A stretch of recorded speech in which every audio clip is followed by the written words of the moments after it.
एक बार हज़रत आयशा सिद्दीक़ा रज़ियल्लाहु तआला अन्हा फरमाती हैं, यह आखिरी ज़माना है मेरे आका सल्लल्लाहु अलैहि वसल्लम का। घर में तशरीफ़ लाए और इरशाद फरमाने लगे, मेरी अज़वाज मुतहरात में से जिसके पास भी सोना या चांदी है, अगर वो चाहे तो अल्लाह की बारगाह में सदका कर दे। अपनी बीवियों के सोने चांदी को खैरात सदका करने के लिए हुजूर अकरम सल्लल्लाहु अलैहि वसल्लम ने फरमाया, मेरे अजीज़ों, ये फ़र्ज और वाजिब नहीं आपके ऊपर, लेकिन मैं मेरे नबी की सखावत आज अर्ज कर रहा हूँ, सखावत अर्ज कर रहा हूँ। अज़वाज मुतहरात ने पूछा, या रसूल अल्लाह सल्लल्लाहु तआला अलैहि वसल्लम, क्या आज से आपकी बीवियों पर सोना चांदी पहनना हराम हो गया? क्या हम घरों में सोना चांदी नहीं रख सकती? जवाब सुने मेरे आका सल्लल्लाहु अलैहि वसल्लम इरशाद फरमाते हैं, यकीनन तुम रख भी सकती हो, पहन भी सकती हो। सोना और चांदी जेवरात तुम्हारे लिए हलाल हैं, रख भी सकती हो, पहन भी सकती हो, मगर तुम्हारे शोहर मोहम्मद सल्लल्लाहु तआला अलैहि वसल्लम अपने मुतालिक फरमाते हैं, मेरा ये इरादा है, मेरी ये तमन्ना है कि मैं देख रहा हूं मेरा आखिरी वक्त आ चुका है, मैं अपने रब के हुजूर जाने वाला हूं, तो मेरी ये तमन्ना है कि मैं इस हाल में अल्लाह से मुलाकात ना करूं कि दुनिया में मेरे घर में सोना और चांदी पड़ा हुआ हो। मैं सोने और चांदी का मालिक बनकर के अल्लाह की बारगाह में नहीं जाना चाहता, मैं फकीराना जिंदगी में अल्लाह की हुजूर हाजिर होना पसंद करता हूं। ये रसूल करीम सल्लल्लाहु तआला अलैहि वसल्लम के वो अखलाक करीमाना है। अजीज़ान गिराम वक़ार, पूरी जिंदगी पाक आप देखें, माल से मोहब्बत मेरे आका सल्लल्लाहु अलैहि वसल्लम ने नहीं फरमाई। हाँ, आपके लिए कदरे ज़रूरत, बल्कि आप जिंदगी में इस्लाम की रविश पर चलते हुए करोड़ों कमा लें, इस्लाम उसको नाजायज़ नहीं कहता, लेकिन अगर तुम्हारे ऊपर माल की मोहब्बत का गलबा आ गया, वो गालिब आ गया, तो यहीं से तुम्हारी बर्बादी के भी दिन शुरू हो जाते हैं। कभी ऐसा अगर दिल में आने लग जाए कि माल पूरा मेरे पास है, ज़कात निकालूं कि नहीं निकालूं, समझ जाना कि माल ने तुम्हारे दिल पर गलबा कर लिया है। तुम्हारे पास 100 रुपये थे, 5 रुपये कोई सवाल करने वाला आ गया था, तुम्हारे दिल में ये ख्याल आने लग जाए 5 इसको दूं या ना दूं, तो समझ लो कि गलबा तुम्हारे दिल पर माल का आ गया है। 95 पर फिर तुम यानी काने नहीं हो, कनात नहीं कर रहे हो, सब्र नहीं है तुम्हें, 5 के जाने पर भी सब्र दिल में नहीं आ रहा है, तो समझ लो कि दिल में मोहब्बत माल के गलबा पा चुका है। यहीं से बुराइयों के असरात शुरू होते हैं। जिस दुनिया की और जिस माल की मजम्मत शरीयत में आई है, वो हर माल की नहीं है। आप कमाओ, खूब कमाओ, लेकिन ऐसे ही जैसे समंदर में कश्ती तैरती है, समंदर में कश्ती तैरती है, जब तक कश्ती पानी के ऊपर चल रही है उसकी जिंदगी है, उसकी बका है, लेकिन पानी अगर कश्ती के अंदर आ गया तो पानी में वो कश्ती गर्क हो जाती है, डूब जाती है। तुम दुनिया में रहो, तुम दुनिया में रहो, माल जितना चाहे कमा लो, लेकिन तुम्हारे अंदर दुनिया आ गई तो डूब जाओगे, गर्क हो जाओगे। अब ये कैसे पता चलेगा कि मेरे अंदर दुनिया भर गई है या नहीं भरी? ये तुम्हारे उठने वाले हाथ ही बताएंगे, ये तुम्हारे देने वाले हाथ ही बताएंगे कि जब जब जरूरतमंद तुम्हारे पास आता है तो तुम्हारे पास माल होने के बावजूद तुम उसे देने का ख्याल करते हो या नहीं करते हो।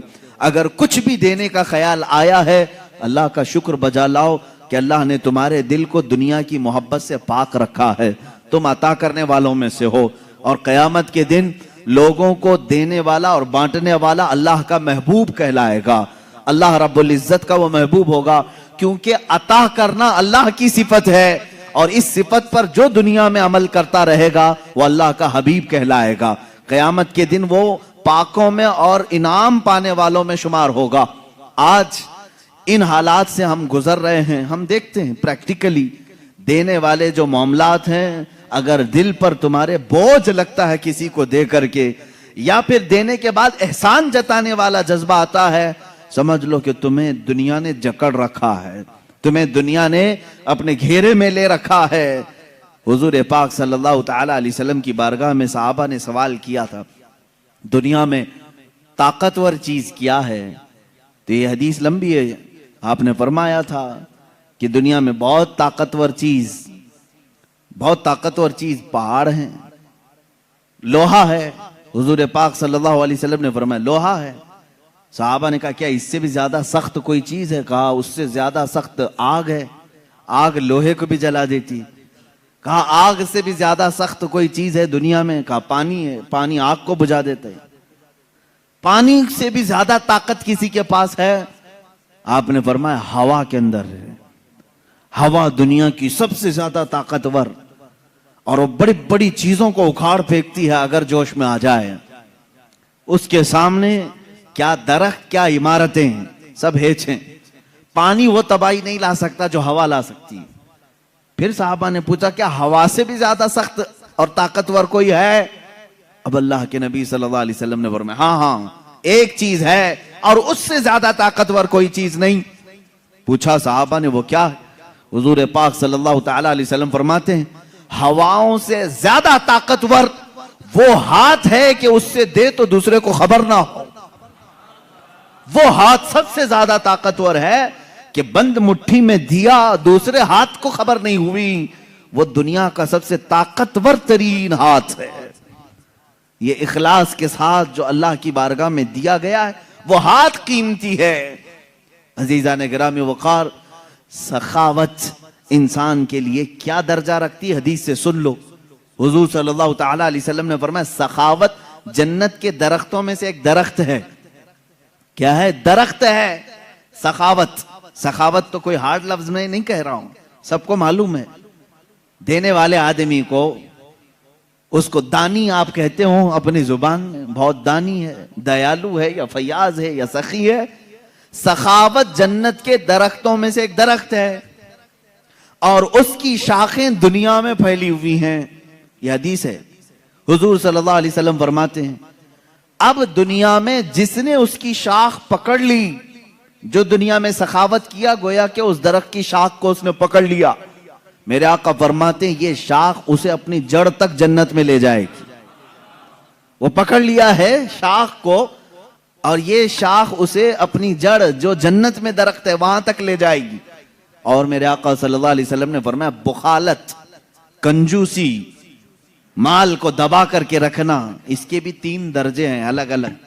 बुखालत अलग अलग किस्म की है। एक बुखालत तो यह है कि अपने पे तो खर्चा करता है लेकिन दूसरों को नहीं देता। अपने पे खर्च करता है, दूसरों को नहीं देता, यह भी बखील है। एक उससे भी आला किस्म का बखील है, डेंजर किस्म का कंजूस, ना दूसरों पे खर्च करता है ना अपने पे खर्च करता है। वो फिर क्यों माल कमाता है? वो ऐसा ही कुत्ता है जो बैल के चारे पे बैठा हुआ है। बैल के चारे पे बैठने वाला कुत्ता मालूम है? घास पे। बैल घास खाता है, बकरी घास खाती है, लेकिन कुत्ता उस चारे पे बैठा हुआ है, ना बकरी को खाने देता है ना खुद खाता है। कुत्ता घास नहीं खाएगा और ना बकरी को खाने देगा।